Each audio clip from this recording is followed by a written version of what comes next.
चलिए आज हम लोग डिस्कस करेंगे बायोपेस्टिसाइड्स के बारे में। तो बायोपेस्टिसाइड्स जो टर्म है वो आता है बायो कंट्रोल से, ठीक है। यहां पर हम लोग क्या करेंगे, will be using microbes as bio control agents, ठीक है। माइक्रोब्स को क्या करेंगे, एज बायो कंट्रोल एजेंट्स के तौर पर हम लोग यूज करेंगे, ठीक है। तो अब भाई बायो कंट्रोल क्या है, ठीक है। तो जो टर्म बायो कंट्रोल है उसका मतलब है कि controlling the population of various organism naturally by employing their predators. हम क्या कर रहे हैं, किसी एक ऑर्गेनिज्म का, ठीक है, पॉपुलेशन को कंट्रोल कर रहे हैं naturally by employing their predator. मान लेते हैं ये कि हमारा ये क्या है, ये हमारा ऑर्गेनिज्म है, ठीक है, ऑर्गेनिज्म है, ठीक है। This is our organism and this is the predator. ये क्या है, प्रीडेटर। तो हम क्या जानते हैं कि भाई ये ऑर्गेनिज्म, मान लेते हैं कि बहुत तेजी से इसका ग्रोथ होता है और बहुत तेजी से फैलता है, ठीक है, किसी भी एक एनवायरनमेंट में। तो अब इस ऑर्गेनिज्म के पॉपुलेशन को चेक करने के लिए, to check the population of this organism, we are naturally using a biocontrol agent. What is a biocontrol agent? Biocontrol agent में क्या कर रहे हैं भाई, एक नेचुरल प्रीडेटर को हम लोग इंप्लॉय कर दे रहे हैं, यहां पर डिप्लॉय कर दे रहे हैं, जो कि इस ऑर्गेनिज्म के पॉपुलेशन को मेंटेन करेगा या लेवल में रखेगा। जैसे ही ये बहुत पॉपुलेशन हाई हो जाएगा तो ये प्रेडेटर इसको खा के खत्म करेगा, ठीक है। तो this is called bio control agent, ठीक है। और इसमें क्या होता है, इस प्रोसेस में कंप्लीट एनिहिलेशन नहीं होता है, ठीक है। There is no complete annihilation of this organism. कहने का मतलब क्या हुआ कि the predator won't completely destroy और कंप्लीटली फिनिश द ऑर्गेनिज्म, लेकिन वो क्या करेगा, वो इसके पॉपुलेशन को चेक करके रखेगा up to a certain limit, ठीक है। And does not cause harm to the agriculture, और एग्रीकल्चर को भी हार्म नहीं करता, ठीक है। अब एग्जाम्पल भाई, तो लेडी बर्ड बीटल जो है उसको एम्प्लॉय किया जाता है कंट्रोल करने के लिए एफिड्स को, ठीक है। तो instead of trying to eradicate aphids, aphids क्या है भाई, एफिड्स एक इंसेक्ट है, ग्रीन एफिड्स आता है, ठीक है, जो कि प्लांट्स को हेवीली डिस्ट्रॉय करता है। तो इस एफिड्स को कंट्रोल करने के लिए, इस एफिड्स को कंट्रोल करने के लिए क्या किया जाता है, इंस्टेड ऑफ यहां पर किसी तरह का केमिकल या किसी तरह का इंसेक्टिसाइड यूज करने के बजाय यहां पर हम क्या करेंगे, यहां पर हम एक तरह का बायो कंट्रोल एजेंट रिलीज कर देंगे, दैट विल बी एफिड्स के लिए हम लोग क्या करेंगे, lady bird beetle, lady bird beetle, ठीक है। अब ये लेडी बर्ड बीटल क्या करेगा, एफिड्स का पॉपुलेशन जैसे ही ज्यादा होगा तो उसको चेक करके रखेगा। Similarly mosquito population can be kept under check by dragonfly, ठीक है। मॉस्किटो लार्वा के लिए गंबूसिया मछली जो होता है उसको भी यूज किया जाता है, ठीक। तो मॉस्किटो के लिए हम लोग ड्रैगन फ्लाई यूज करते हैं,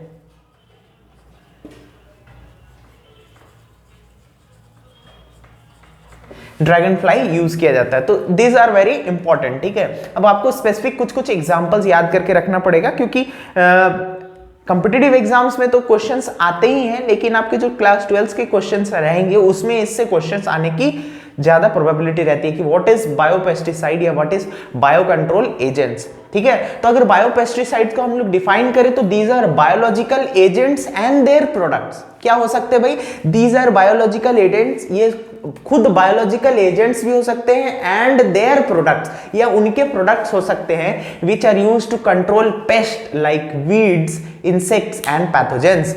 वीड्स, इंसेक्ट्स एंड पैथोजन को कंट्रोल करने के लिए हम लोग क्या कर रहे हैं, बायोपेस्टिसाइड्स का यूज कर रहे हैं। और बायोपेस्टिसाइड्स क्या है, basically they are biological agents that control and their products, ठीक है। अब बायोपेस्टिसाइड्स को दो भाग में डिवाइड किया गया है, एक होता है बायो हर्बिसाइड और एक होता है बायो इंसेक्टिसाइड्स, ठीक है। तो नाम से क्या समझ में आ रहा है, बायो हर्बिसाइड यानी कि हर्ब्स को खत्म कर रहा है, ठीक है। हर्बिसाइड, साइड मतलब डिस्ट्रॉइंग एजेंट, ठीक है, साइडल मतलब किसी चीज को खत्म करना, सुसाइडल, ठीक है। ये टर्म आपको याद रखना है कि भाई जो साइडल है तो वहां से आया, तो बायो हर्बिसाइड।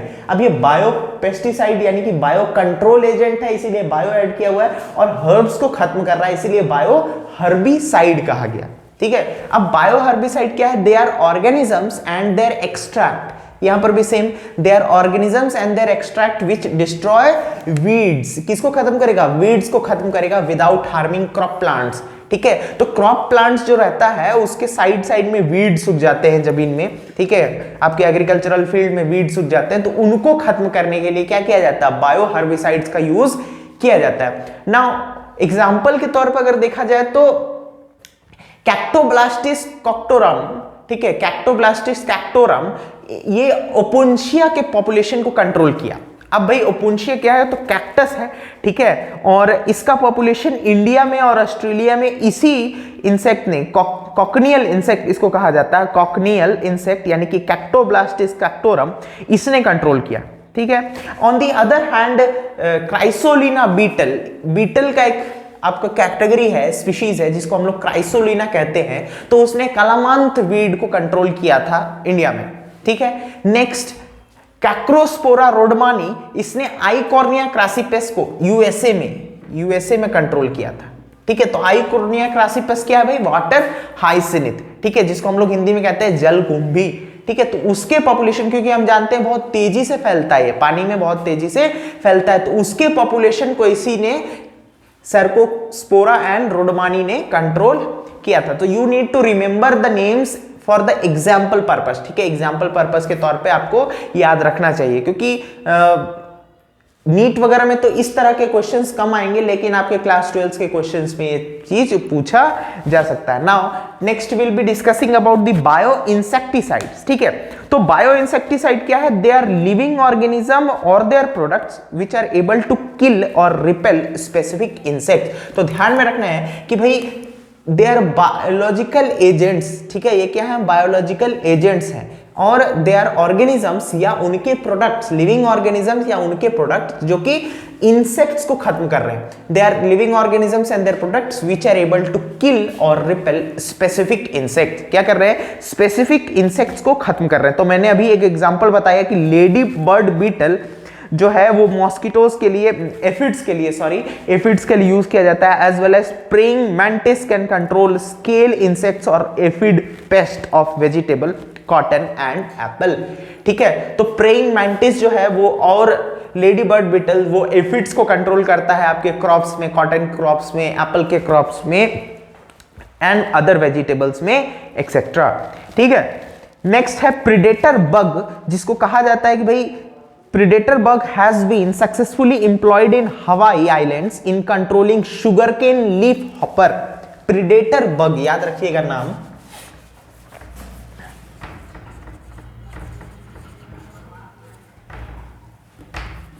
predator bug, इसको कहां एम्प्लॉय किया गया, इसको हवाई आइलैंड्स में एम्प्लॉय किया गया, किसके लिए, शुगर केन में लगने वाले इंसेक्ट्स के लिए,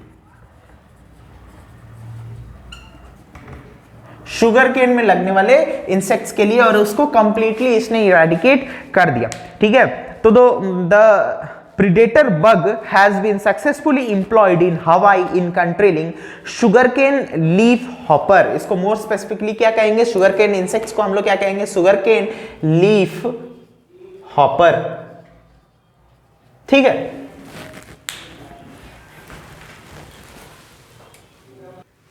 चलिए बात कर रहे थे बायो इंसेक्टिसाइड्स की, तो हमने देखा था कि भाई बायो इंसेक्टिसाइड्स क्या है, ठीक है, दे आर लिविंग ऑर्गेनिजम्स और their products which are able to kill और रिपेल स्पेसिफिक इंसेक्ट्स, ठीक है। तो बायो इंसेक्टिसाइड्स में सबसे पहले आते हैं प्रीडेटर्स। तो प्रीडेटर के बारे में मैंने बताया कि भाई lady bird beetle and praying mantis किसको कंट्रोल कर रहे हैं, एफिड्स को कंट्रोल कर रहे हैं, एंड प्रीडेटर बग एक था जिसको जो कंट्रोल किया किसको, शुगरकेन लीफ हॉपर को, हवाई आइलैंड्स में, ठीक है।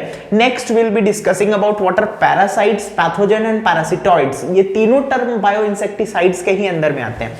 तो हम जानते हैं कि भाई पैरासाइट्स किनको कहा जाता है, parasites are those organism which either live on the host और इनसाइड द होस्ट बॉडी, ठीक है, होस्ट के बॉडी के ऊपर रहेंगे, ऑन और इनसाइड, ठीक है, एंड क्या करेंगे, वहीं से उसको न्यूट्रिशन ड्रॉ करेंगे, तो उनको पैरासाइट्स कहा गया, ठीक है। एक्टोपैरासाइट्स एंड एंडोपैरासाइट्स में इनको डिवाइड किया गया है फर्दर, कि भाई जब बॉडी के ऊपर रह रहे हैं, जैसे कि लीच है, ठीक है, वो बॉडी के ऊपर रहता है, तो that is an ectoparasites, whereas endoparasites में आप प्लाज्मोडियम को ले सकते हैं, क्योंकि वो क्या करता है, वो बॉडी के अंदर जाता है, ठीक है, तो दैट इज एन एंडोपैरासाइट्स।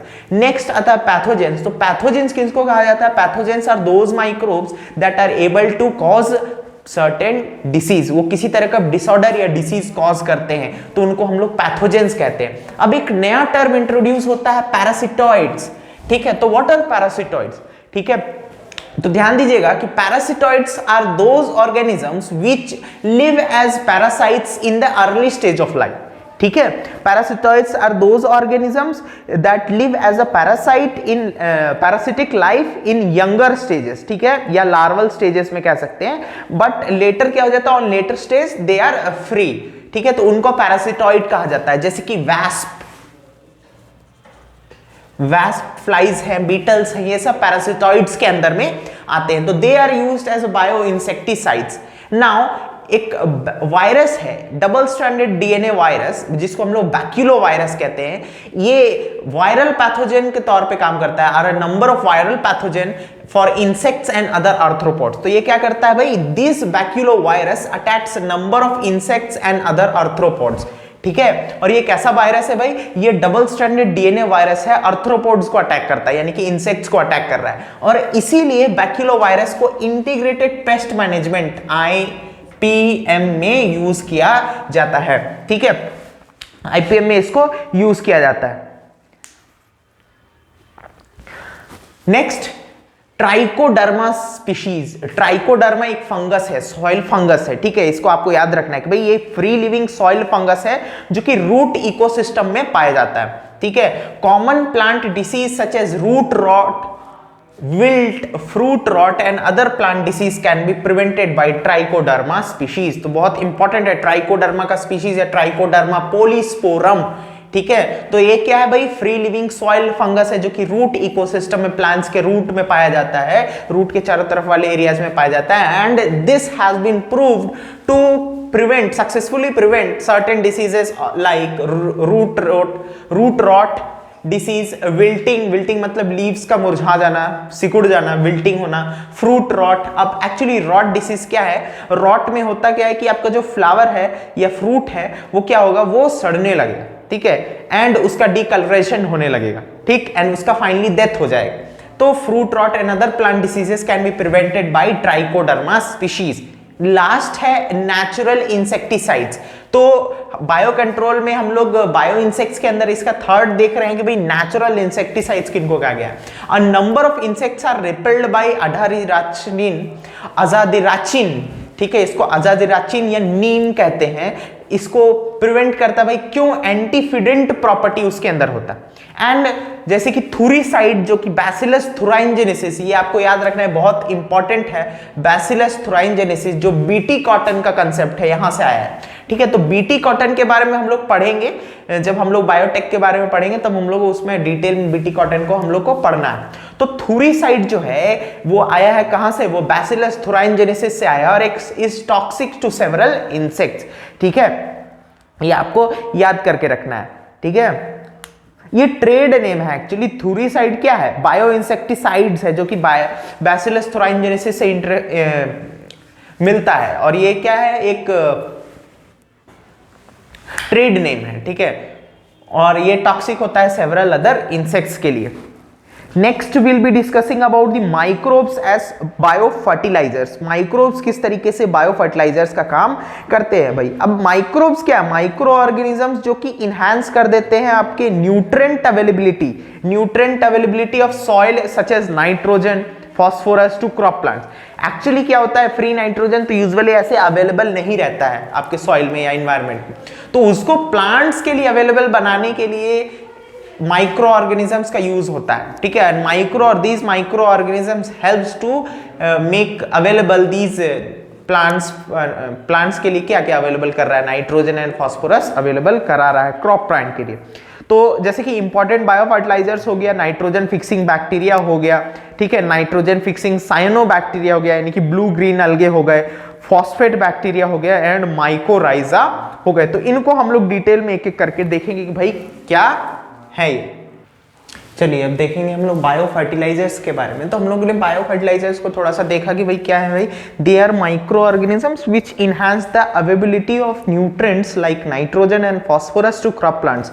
ठीक है, नाइट्रोजन एंड फॉस्फोरस की अवेलेबिलिटी को क्रॉप प्लांट्स में इनहांस कर देते हैं, उनकी अवेलेबिलिटी को बढ़ा देते हैं, क्योंकि ये सॉइल में मौजूद यूजुअली नहीं रहते हैं। ठीक है, ये नाइट्रोजन फॉस्फोरस का अमाउंट सॉइल में नहीं रहता, क्योंकि फ्री तो नाइट्रोजन मौजूद नहीं है।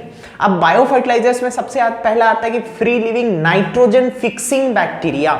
Free living nitrogen fixing bacteria, भाई इसमें दो टर्म है कि भाई नाइट्रोजन फिक्सिंग क्या होता है। ठीक है, तो नाइट्रोजन फिक्सिंग का मतलब हो गया कि भाई फ्री एटमॉस्फेरिक नाइट्रोजन को किसमें कन्वर्ट कर दे रहा है, आपके अमोनिया फॉर्म में, NH3 फॉर्म में, अमोनिया फॉर्म में कन्वर्ट कर दे रहा है। तो इसको हम लोग क्या कहेंगे, नाइट्रोजन फिक्सिंग कहेंगे। अब ये नाइट्रोजन फिक्सिंग जो है ये खुद ब खुद नहीं होता है सॉइल में। ठीक है, इसके लिए बैक्टीरिया की जरूरत पड़ती है, माइक्रोब्स की जरूरत पड़ती है। ठीक है, तो free living micro nitrogen fixing bacteria की बात की जाए तो they are bacteria of diverse nutritional status, जिसको हम लोग कहेंगे भाई they are saprophytic, photosynthetic, aerobic and anaerobic as well. Saprophytic भी हो सकता है, फोटोसिंथेटिक भी हो सकता है, एरोबिक या एनारोबिक एज वेल। तो नाइट्रोजन फिक्सिंग बैक्टीरिया ये होगा भाई। अब उसमें एजोटोबैक्टर, क्लोस्ट्रिडियम, बेजरिंकिया, रोडोस्पिरलम एंड क्रोमेशियम एक्सेट्रा, ये जो बैक्टीरिया हैं ये फ्रीली रहते हैं सॉइल में। They live freely in soil, absorb free nitrogen from soil and convert the same into salts of nitrogen like amino acids. ठीक है, ये फ्रीली रह रहे हैं और कन्वर्ट कर दे रहे हैं नाइट्रोजन के सॉल्ट्स को अमीनो एसिड्स में। ठीक है, तो एग्जाम्पल बॉय बहुत इंपॉर्टेंट है, इनका एग्जाम्पल्स आपके एग्जाम में पूछता है। ठीक है, और जिस तरीके से मैंने आपको एग्जाम्पल यहाँ लिख के बताया है, आपको ऐसा ही एग्जाम्पल याद कर लेना होगा, क्योंकि यही एग्जाम्पल डायरेक्टली आपको एग्जाम में पूछेगा और इनडायरेक्टली भी यहां से क्वेश्चन आ सकता है। तो ये इंपॉर्टेंट है। तो a part of fixed nitrogen is excreted by bacteria while the remaining becomes available to soil after their death. ठीक है, तो क्या होता है भाई कि कुछ पार्ट बैक्टीरिया के अंदर रहता है, कुछ पार्ट वो एक्सक्रीट कर देते हैं, लेकिन that part which remains inside the bacteria is also available to the soil after their death. तो free living nitrogen fixing bacteria ये हैं, आपको इनका एग्जांपल याद करके रखना है। Now next, symbiotic nitrogen fixers. अब इसमें एक टर्म आया सिम्बायोटिक। तो सिम्बायोटिक टर्म का मतलब होता है सहजीवी। ठीक है, और ये कहां से आया, ये टर्म आया है सिम्बायोसिस से, मतलब किसी एक ऑर्गेनिज्म के साथ लॉन्ग टर्म रहना। ठीक है, और उसको इधर बेनिफिट करना या हम करना, that depends upon different types of symbiotic relationship. लेकिन इसमें क्या हो रहा है, दो ऑर्गेनिजम्स रहते हैं। तो अब भाई सिम्बायोटिक नाइट्रोजन फिक्सिंग, जैसे कि राइजोबियम स्पीशीज जो इतने सारे लिखे हुए हैं, राइजोबियम स्पीशीज जैसे कि राइजोबियम मेलिलोटी, राइजोबियम सैसेडी एंड राइजोबियम लेग्यूमिनिस्पोरम। ठीक है, इनका काम क्या भाई, it is they live in symbiotic relation with root nodules of legumes. ठीक है, दाल जो होते हैं, लेग्यूमिनस प्लांट्स जो हैं, लेग्यूम्स जो हो गए, उनके रूट में ये रहते हैं सिम्बायोटिक रिलेशनशिप स्टैब्लिश करके। ठीक है, एंड फ्रैंकिया एक एग्जांपल है कि भाई Frankia forms root nodule in Casuarina and Alnus. जो फ्रैंकिया है ये क्या फॉर्म करता है, रूट नोड्यूल फॉर्म करता है इन कैसुरेनिया एंड अल्लस में। ठीक है, और ये क्या भाई, a symbiotic relationship of bacteria that fix nitrogen and hand over sizeable part of it to the plant. वो क्या कर रहा है, नाइट्रोजन, बैक्टीरिया जो है नाइट्रोजन को फिक्स कर रहा है, and that fixed nitrogen is next handed over to the plant for their utilisation. Next है associative nitrogen fixers. Associative nitrogen fixers मतलब they live on the surface of roots. ये क्या करेंगे, ये सरफेस ऑफ रूट्स पे रहेंगे। ठीक है, जैसे कि Azospirillum and obtain nourishment from root exudates. तो ये क्या करते हैं भाई, रूट्स के ऊपर रहते हैं, लिव ऑन रूट्स। और जिंदा कैसे रहेंगे भाई, तो रूट्स जो हो गया, मान लेते हैं हमारा रूट है। ठीक है, इस रूट से सेल रिलीज करता है बहुत सारा केमिकल्स आउटसाइड, तो they are known as cell exudates. उसको क्या कहते हैं, उसको कहा जाता है cell exudates.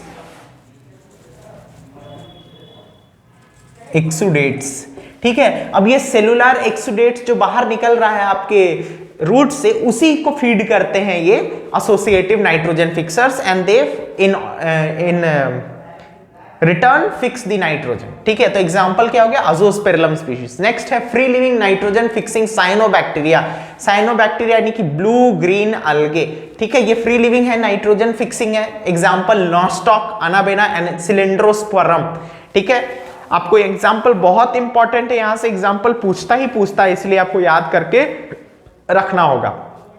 Next symbiotic nitrogen fixing cyanobacteria. अब क्या भाई, ये साइनोबैक्टीरिया यानी कि जो ब्लू ग्रीन अलगे है वो सिम्बायोटिक रिलेशनशिप में रहेगा, है ना, किसी के दूसरे ऑर्गेनिज्म के साथ में रहेगा। तो जैसे एग्जांपल है भाई अजोला पिन्नाटा। ये अजोला पिन्नाटा क्या है भाई, एक एक्वाटिक फर्न है जो कि कहां पाया जाता है, पैडी फील्ड्स में पाया जाता है। ठीक है, पैडी फील्ड्स में पाया जाता है और इसको इनोकुलेट कर दिया जाता है किसके साथ, अनाबेना अजोले के साथ। ये अनाबेना अजोले क्या है, ये एक साइनोबैक्टीरिया है जो कि सिम्बायोटिक फॉर्म में नाइट्रोजन फिक्सिंग करता है, किसके साथ, अजोला पिन्नाटा के साथ। नेक्स्ट है फॉस्फेट बैक्टीरिया।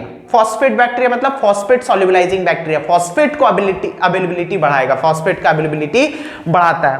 तो ये क्या कर रहा है भाई कि बैसिलस मेगाथेरियम, ठीक है, Pseudomonas, micrococcus, Thiobacillus and Mycobacterium secrete phosphatases which helps in dissolving phosphates from both inorganic and organic sources। तो inorganic and organic sources जो है आपके सॉइल में प्रेजेंट है और these bacteria, what does these bacteria do, that they release enzyme। ये कौन सा एंजाइम रिलीज करते हैं, फॉस्फेटेजेस। ठीक है, ये फॉस्फेटेजेस एंजाइम्स रिलीज करते हैं, phosphate solubilising bacteria. And what does this enzyme do, ये क्या करता है, ये फॉस्फेट्स को अवेलेबल कराता है आपके सॉइल से फॉर प्लांट्स। ठीक है, so they are very important. Last topic जो आपका है इसी में वो है माइकोराइजा, वो हम लोग देखते हैं। ठीक है, चलिए अब हम लोग देखेंगे बायोफर्टिलाइजर्स में लास्ट हमारा माइकोराइजा। ठीक है, तो माइकोराइजा क्या है भाई, माइकोराइजा जो है वो सिम्बायोटिक एसोसिएशन फॉर्म कर रहा है, symbiotic association between fungus and roots of higher plants. ठीक है, क्या होता है कि फंगस जो है रिमेन्स या is associated with roots of higher plants in close association। ठीक है, बहुत नजदीक तौर पे ये रहता है प्लांट्स के साथ। ठीक है, प्लांट्स रूट्स के साथ। एंड क्या कर रहा है भाई, और उससे न्यूट्रिशन डिराइव कर रहा है। ठीक है, उससे क्या कर रहा है, न्यूट्रिशन डिराइव कर रहा है सॉइल से एंड न्यूट्रिएंट अवेलेबिलिटी बढ़ाता है आपके रूट्स के लिए। ठीक है, तो क्या हो रहा है, फंगस को रहने के लिए एक जगह मिल रहा है, एक माइक्रो इन्वायरमेंट मिल रहा है। ठीक है, और क्या कर रहा है, फंगस क्या कर रहा है, डिफरेंट न्यूट्रिएंट्स को सॉल्युबलाइज कर रहा है for the growth of the plant. ठीक है, तो प्लांट्स के लिए वो उस न्यूट्रिएंट्स का एबिलिटी बढ़ाता है। तो होता है कि भाई the fungal hyphae obtain nourishment and shelter from root plants root. Fungus का जो हाइफे है वो नरिशमेंट एंड शेल्टर ऑब्टेन करता है प्लांट रूट्स के लिए। ठीक है, in return they solubilise phosphorus, nitrogen and potassium. Phosphorus, nitrogen and potassium को वो क्या कर रहा है, वो सॉल्युबलाइज कर रहा है। And they also help in water absorption, protection from soil pathogens, release of certain growth promoting factors.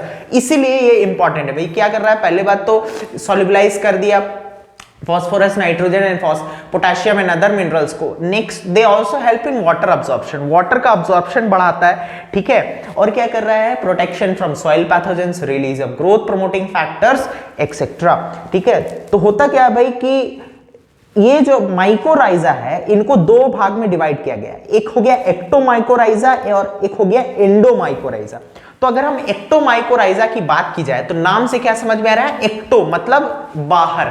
ठीक है, तो ectomycorrhiza forms woolly covering over the root. Root का जो हेयर रहेगा, ठीक है, मान लेते हैं रूट का सेल्स है, ठीक है, तो इसके ऊपर में ही वुली कवरिंग इस तरीके से फॉर्म करेगा। ठीक, hyphae remains limited to intercellular spaces of roots. तो जो हाइफे है, मान लेते हैं कि ये हमारा सेल है, इस तरीके से रूट का स्कॉटिक सेल है, तो जो हाइफे ग्रोथ होगा वो या तो सुपरफिशियल इस तरीके से ग्रोथ होगा या तो सेल्स के बीच में इस तरीके से, दो सेल्स के बीच में ग्रोथ होगा। इसका सेल्स के अंदर नहीं एंट्री होता है। ठीक है, इस तरीके से ग्रोथ होगा, ये देखिए। ठीक है, तो क्या हो रहा है, hyphae remains limited to intercellular spaces of root cortex. और एक्चुअली यहां पर जो एक्टोमाइकोराइजा रहते हैं वो बेसिडियोमाइसिटीज रहते हैं। बेसिडियोमाइसिटीज रहते हैं। ये आपको इंपॉर्टेंट है, ये आपको याद रखना है। एग्जाम्पल है बोलिटस, राइजोपोगोन एंड स्क्लेरोडर्मा। नेक्स्ट जो है एंडोमाइकोराइजा है। जैसे कि इसमें क्या हो रहा है, एंडोमाइकोराइजा में सम हाइफल ब्रांचेस, इसका जो ये देखिए, ये जो फंगस का हाइफे है, ये जो आप देख रहे हैं ब्लैक कलर में, the fungal hyphae starts entering the cell. वो क्या करता है, सेल के अंदर एंटर करने लगता है इस तरीके से, ठीक है, सेल के अंदर एंटर कर रहा है, ठीक। Starts entering the cell and enter the root cortical cells. वो रूट कॉर्टिकल्स, रूट में कॉर्टेक्स जो सेल है, आप 11th क्लास में आप लोगों ने पढ़ा होगा, तो रूट कॉर्टेक्स सेल्स में एंटर करता है और क्या फॉर्म करता है, वेसिकल्स फॉर्म करता है। ये इस तरह के वेसिकल्स फॉर्म करता है और इसी में क्या रहता है, इसी में फॉस्फेट, नाइट्रोजन, फास्फोरस, ये सब रहता है, जिसको हम लोग आर्बेस्क्यूल्स भी कहते हैं। इसको क्या कहते हैं, आर्बेस्क्यूल्स भी कहते हैं। फॉर ऑब्टेनिंग नरिशमेंट, तो क्या कर रहा है, नरिशमेंट ऑब्टेन करने के लिए आर्बेस्क्यूल्स फॉर्म किया जाता है, इसीलिए इसको वैम भी कहा जाता है, याद रखिएगा, वैस्कुलर आर्बेस्क्युलर माइकोराइजा, ठीक है, इसको वैम भी कहते हैं। और इसमें जो फंगस है वो जाइगोमाइसिटीज रहते हैं। कैसे रहते हैं, जाइगोमाइसिटीज या जाइगोमाइकोटा, ठीक है। ग्लोमस, एमोलोगोन and Sclerocystis are the common examples of the endomycorrhiza, ठीक है। अ सिंगल फंगस में form association with roots of number of plants. तो जरूरी नहीं है कि एक फंगस जो है एक ही रूट के साथ एसोसिएशन फॉर्म करके रखे सॉइल के अंदर। दैट सिंगल फंगस में form association with more than one plant at a single time. अब भाई बायो फर्टिलाइजर्स हम लोगों ने देखा, तो बायो फर्टिलाइजर्स का एडवांटेज क्या है, तो bio fertilisers do not pollute soil, ये पॉल्यूशन नहीं फैलाते हैं, ठीक है। They do not pollute soil, ground water और surface water, ground water, surface water और सॉइल का पॉल्यूशन नहीं करते हैं। क्रॉप यील्ड जो होता है वो बढ़ जाता है 15 to 13%। Number of soil born pathogens decreases, क्योंकि हमने देखा माइकोराइजल फॉर्मेशन में सॉइल पैथोजेंस का प्रिवेंशन हो रहा है, तो बहुत तरह के soil born pathogens and soil born diseases जो हैं वो प्रिवेंट हो जाते हैं। दे ऑल्सो रिलीज क्या, they also release growth promoting factors. Growth promoting factors release करते हैं तो प्लांट्स का ग्रोथ बढ़ता है। They are a low cost formulation. इसमें क्या है भाई, इसमें जो पैसा है वो नहीं लगता है, वो लो कॉस्ट फॉर्मुलेशन। अगर हम आप किसी तरह का माइकोराइजा इंप्लॉय कर रहे हैं, डिप्लॉय कर रहे हैं अपने सेल में प्लांट्स के लिए, तो हमको ज्यादा खर्चा नहीं करना पड़ेगा, ठीक है। They do not change the pH of the soil and they are suitable for all kinds of soil. PH सबसे इंपॉर्टेंट है कि सॉइल का पीएच जो है वो चेंज नहीं करते हैं। पीएच जो चेंज नहीं होता है तो क्या होगा, एसिडिक एनवायरनमेंट या बेसिक एनवायरनमेंट सडनली नहीं होगा और आपका क्या होगा, प्लांट्स को एक कंटिन्यूअली सेम एनवायरनमेंट मिलेगा ग्रोथ के लिए, ठीक है। तो these were some of the advantages of the bio fertilizers. लेकिन इनका एक डिफेक्ट है, the only defect of bio fertilizers is slow release of nutrient and inability to meet any specific major nutrient deficiency of soil. बहुत slow release करते हैं, nutrient का जो release होता है बहुत स्लो होता है। और मान लेते हैं कि किसी एक पर्टिकुलर न्यूट्रिएंट की कमी है, मान लेते हैं फास्फोरस की कमी है सॉइल में, तो पहली बात क्या है कि भाई बहुत स्लोली रिलीज कर रहे हैं, और दूसरी बात क्या है कि पूरी तरीके से फास्फोरस का अवेलेबिलिटी नहीं बढ़ा पाते, क्योंकि इसमें नाइट्रोजन भी है, फॉस्फेट भी है, फास्फोरस भी है, अदर न्यूट्रिएंट्स है। तो कहा गया कि अगर एक चीज की कमी है तो वो उस चीज की कमी को पूरा करने में बहुत कम समक्ष है, ठीक है। तो उसमें क्या हो रहा है भाई, बहुत कम ही रिलीज हो पाता। तो यही एक इसका ओनली डिफेक्ट है बायो फर्टिलाइजर्स का। Next and the last topic of this chapter is the integrated pest management. वो भी हम लोग आज खत्म कर लेंगे। चलिए लास्ट टॉपिक जो हम लोग देखेंगे वो देखेंगे इंटीग्रेटेड पेस्ट मैनेजमेंट, यानी कि IPM, ठीक है। इंटीग्रेटेड पेस्ट मैनेजमेंट क्या है, it is practice of pest control through biological और नेचुरल मेथड। बायोलॉजिकल और नेचुरल मेथड जो हमने इतना सारा अभी तक पढ़ रखा है, इतना हमने डिटेल में डिस्कस किया, उसका यूज करेंगे हम लोग रियल अपने एग्रीकल्चरल प्रैक्टिस में, ठीक है। Practice of pest control, paste के कंट्रोल करने के लिए हम इन्हीं बायो कंट्रोल एजेंट्स का यूज करेंगे। तो इसमें क्या क्या आता है भाई, इसमें सबसे पहला आता है सैनिटेशन। सैनिटेशन का मतलब क्या है, सैनिटेशन का मतलब होता है removal of crop residues and using it for manuring at a distance, ठीक है।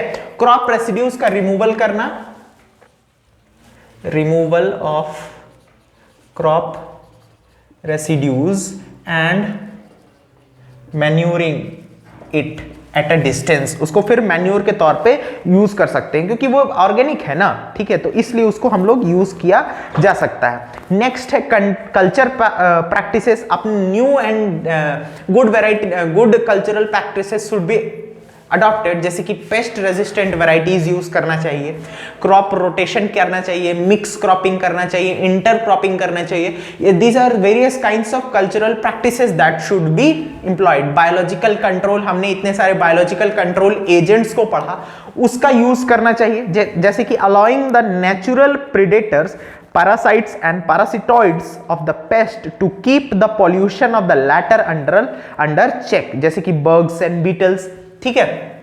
तो बायोलॉजिकल कंट्रोल हमने पढ़ा।